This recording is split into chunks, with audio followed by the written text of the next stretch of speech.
Every night I pretty much fall asleep on the couch watching my security cameras, and then I will just wake up like every hour to check on everyone to make sure everyone's still okay. It sounds a bit crazy, but it's just become so normal now that I went and slept in my bed the other night and it felt wrong. I had to come back out and watch the cameras. My name's Cara. I live in Gippsland, Victoria, and I'm an animal rights advocate. I believe that animals are here with us and not for us, and that we are all individuals and we all have a right to our own body. I really don't understand why the vegan activists think they have this superior moral position about food. My name is John Gommans. I'm the owner of the Gippy Goat Cafe. The Gippy Goat Cafe is based in Yarragon, which is out in Gippsland, and that was the farm that was targeted by the activists. I'm Chantal Francis and I'm a journalist for the Weekly Times. We got a story tip here at the Weekly Times. When the activists took to the farm, it was a pretty big thing at the time. A few days before Christmas, we went to the Gippy Goat Cafe with about 70 animal rights advocates to raise awareness for the exploitation at Gippy Goat Cafe. So I actually wasn't here on the day, but they turned up at 6:30 in the morning and immediately went to the petting zoo. Straight away, they said, we're going to liberate some lives here before we have an occupation. We saw some animals in a petting zoo who were trying to desperately get out. The reason the goats are there is because the milk is stolen for humans. Somebody said, oh, there's a sheep. Do you want to grab the sheep? They said, oh, we'll take that too. Are you going to carry them? Yeah. And then they loaded 3 animals into the back of the car. So we liberated 2 goats and a lamb. It was straight out theft. That's all there is, just theft. These animals were pets. They were cared for. There was no liberation needed for them. And then we went over to the dairy where the goats are milked, and we saw a lot of suffering goats. When we approached them, they were all unwell. They had their babies taken away from them. The mothers were upset, distressed. My name's Mel. I'm a mental health counsellor as well as an animal liberation activist. And they all lined up in front of the yard, all yelling and screaming. And there's 500 animals in the yard at any one time, and one of them had a sore foot. One in particular was on her knees and couldn't get up. She was obviously in a lot of pain, and her injuries had not been treated for quite some time. We spoke to the farmer and asked him if he could please get her treatment. Are you going to help her? She can't walk. Are you going to help her? If you're not, I'm coming in. She's injured right now, and that's not right. She needs help. And then he still didn't help. He laughed in her face, so we took her. Half a dozen of them went into the yard, picked up the goat, Angel, loaded it into the back of the car and took it away. She was named Angel by the vegans. We kept it, perfectly decent name. Most of our goats just got numbers. To them, she's livestock. To us, she's alive.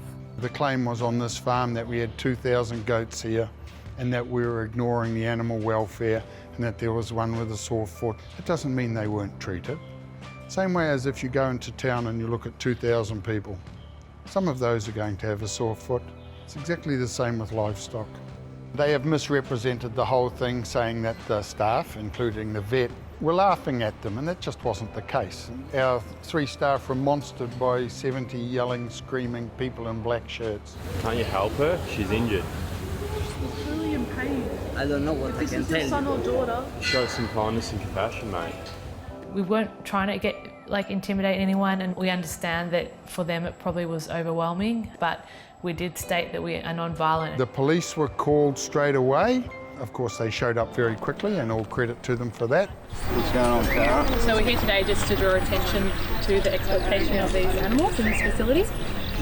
So we're just here to show the public exactly what goes on here.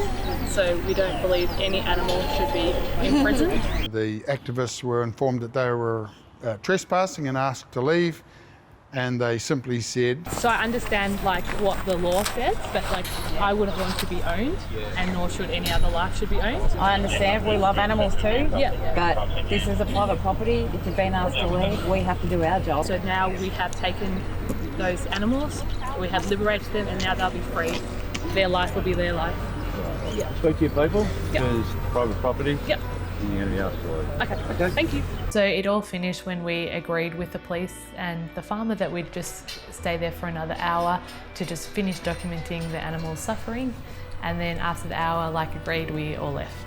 I'm pretty disgusted that this should happen, actually, that somebody feels the right to come on here, steal our stock. I'm gobsmacked, to be honest.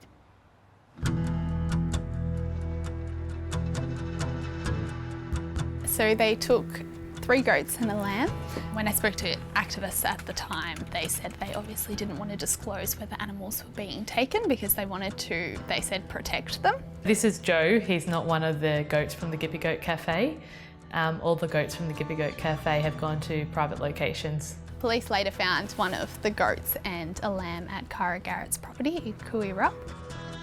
On New Year's Eve last year, I was raided and the police came to my door and they had also brought one of the farmers from Gippy Goat Cafe and they came in and handcuffed me straight away. The police found Angel. She's walking a lot better. Yeah.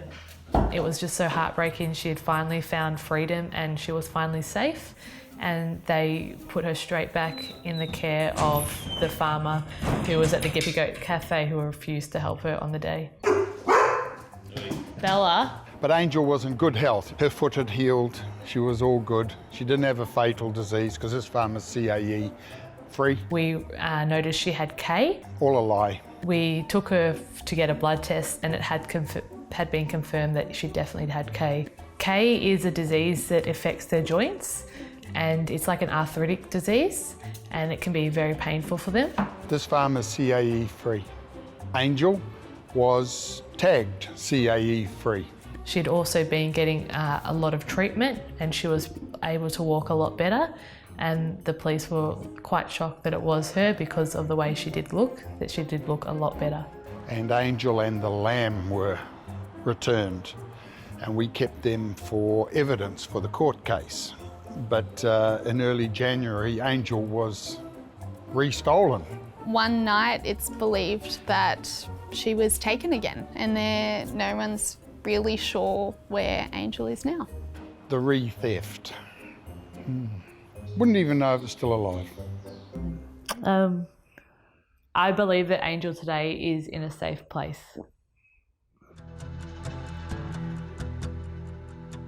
Six people were arrested in total and the investigation is still ongoing. As far as I know, 3 of them faced Latrobe Valley Magistrates Court, which was kind of like the local court in the area. The 3 pleaded guilty straight away. And what really happened there was very upsetting, to be honest. So at court, I was prepared for whatever outcome I got.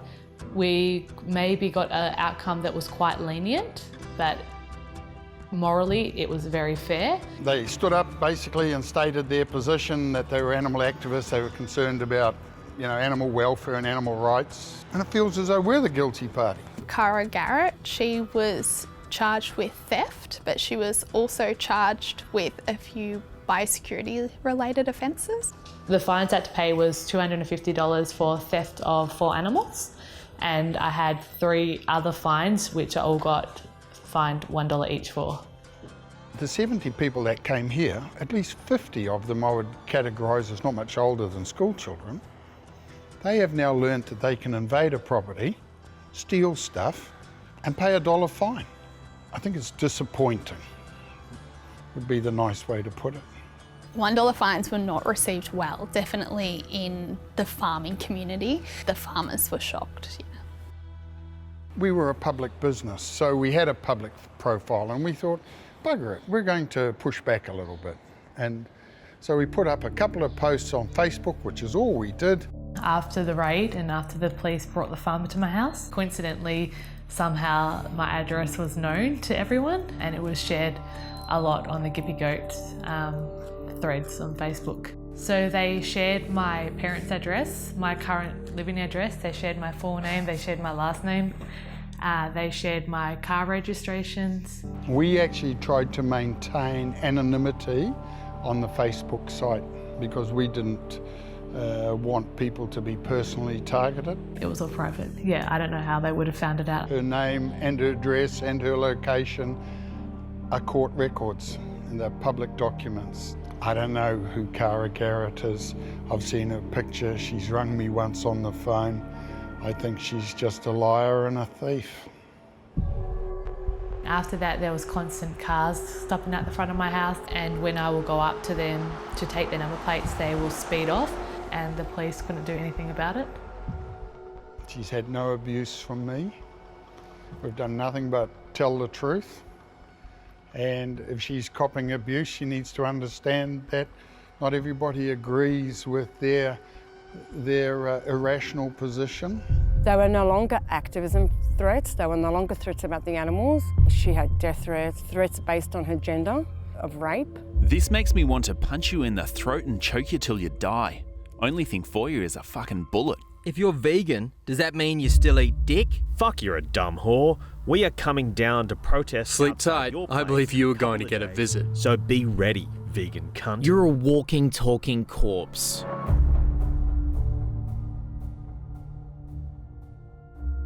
Most of the threats have been online, on social media, but I've also had some threats sent to my address. I've been watching you a lot all year. You're not naughty. You are all mentally fucking disturbed, and then plenty coming your way. I got this really bizarre message the other day. I had ordered some food, and then the next morning I got a message from someone telling me, or messaging me exactly what I had for dinner.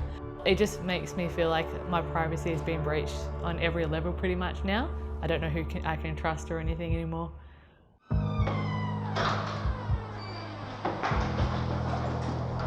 I feel really threatened here because I live alone, I'm only 24, I don't live near family or friends, and I'm in quite a rural farming area.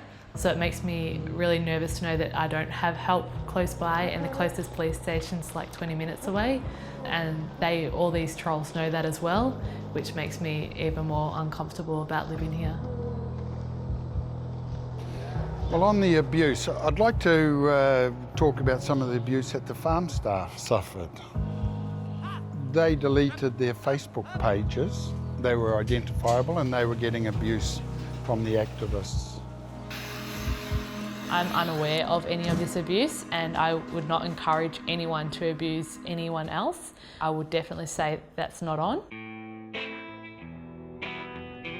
We closed the Gippy Goat Cafe because the constant harassment of the staff, our customers. The cafe is being changed back into a farmhouse. The farm continues. People would stand here with their little bags of feed and just pat the animals, enjoy. Now it's empty. I feel that if my action caused him to get abuse, then I am sorry about that. I would never encourage anyone to abuse someone else. But at the end of the day, he isn't the victim. The animals he's exploiting are the victims. They're the ones that don't get a say. John's just maybe had to shut down one business, but he's still going to continue on exploiting animals. The Gippy Goat saga has definitely blown up into a big thing. In Victoria, I think it's turned into a political story now. Animal activists are flagrantly disregarding our current laws that are antiquated in the face of this new forceful form of trespass. My name is Melina Barth. I'm the Nationals member for Eastern Victoria region in State Parliament. And to be invaded by 70 people, I mean, can you imagine it? Well, in combination with Melina Barth, we've put up a petition. That involves a couple of things. It's not just about his farm. Trespassing laws no longer serve the Victorian farming community and need to be reviewed with harsher penalties. $1 fines certainly is no deterrent for animal activists. In one way, it's a badge. This petition really makes me angry. They just want harsher penalties for people exposing the truth. And we're hopeful that the government will take heed and do something about it. At the end of the day, we know what we're doing needs to be done, so they can make whatever laws they want, but we are still going to continue exposing the truth. It's not going to stop us. What have I learnt? I've learnt that Facebook is a bit of a pox on society. I've learnt that unfortunately the courts don't always protect the victim. Her crime is that she cares about the innocent. the animals. That's all she does. I definitely feel like I'm putting on a brave face because I don't want them to feel like they've won because they haven't won. But when I'm by myself, I feel really upset and I don't know how to deal with a lot of what's happening. Post-traumatic stress disorder is what concerns me about Cara. I think moving house will fix a lot, but I still feel like they will find me. Like, I got messages all the time from people saying that they have friends at Vic Roads and they say that no matter where I go, they'll always find me and that I don't need to expect it now, but it will happen eventually.